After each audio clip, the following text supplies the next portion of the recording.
Kamal Haasan sir, Silambarasan, Ashok Selvan, Trisha மற்றும் பலர் நடிச்சிருக்கிற இந்த படம் தான் தங் லைஃப். இப்போ தேட்டரில் ஓடிக்கிட்டு இருக்கு. நானும் பார்த்துட்டேன். படம் பார்க்குறதுக்கு சுமாராக தான் இருக்குது, ஸ்லோவாக தான் போகுது. கண்டிப்பாக தூக்கம் வர மாதிரி இருந்தால் கண்டிப்பாக தூங்கிடுவீங்க. படத்தில் டெக்னிக்கெலாம் நல்ல விஷயம் பார்த்தீங்கன்னா, விசுவல் ரொம்ப நல்லா இருக்குது. சினிமோட்டோகிராஃபி நல்லா பண்ணியிருக்காங்க.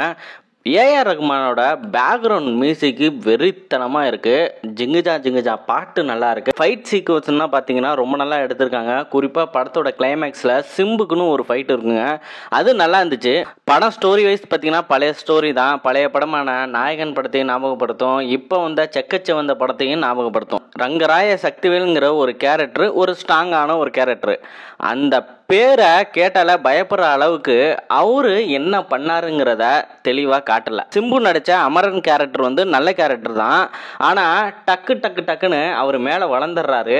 கொஞ்சம் கூட அவர் எப்படி வளர்ந்தாரு, எப்படிலாம் ஒரு பிஸ்னஸ் டீலிங் போட்டார், அதில் எவ்வளவோ ப்ராப்ளம் இருக்கும், அதெல்லாம் எப்படி சமாளித்தார் அப்படிங்கிறத காட்டல.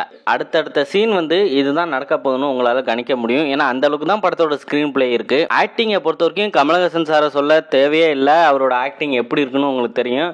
விண்வெளி நாயகன்னா தரமான ஒரு விண்வெளி நாயகனாக இருந்தார் இந்த படத்தில். சிம்புவும் பார்த்தீங்கன்னா சூப்பராக நடிச்சிருந்தார். கமலஹாசன் சாருக்கும் சிம்புக்கும் செம காம்பினேஷனாக இருந்துச்சு. அந்த படத்தை பாருங்கள், உங்களுக்கு புரியும், நல்லாயிருக்கும். அடுத்து பார்த்தீங்கன்னா த்ரிஷா, இந்த கேரக்டர் சரியாகவே எழுதலை. எதுக்காக இந்த கேரக்டர் இருந்துச்சுன்னே தெரியல இந்த கதைக்கு. சரி ஓகே விடுங்க, மணிரத்னம் சார் படம்ப்பா அப்படிதான்ப்பா இருக்கும் அப்படின்னு மனசை தேர்த்திக்கிட்டு இந்த படத்தை போய் பாருங்கள். காசு இருந்தால் பாருங்கள், இல்லைனா ஓடிடியில் படம் வரும் அப்போ பார்த்துக்குங்க. இல்லைப்பா நான் தேட்டரில் போய் பார்க்கணும் அப்படின்னு நினச்சிங்கன்னா ஏதாவது ஒரு சீன் இதில் இருக்கான்னு கேட்டிங்கன்னா படத்தோட கிளைமேக்ஸுக்காக நீங்கள் பார்க்கலாம்.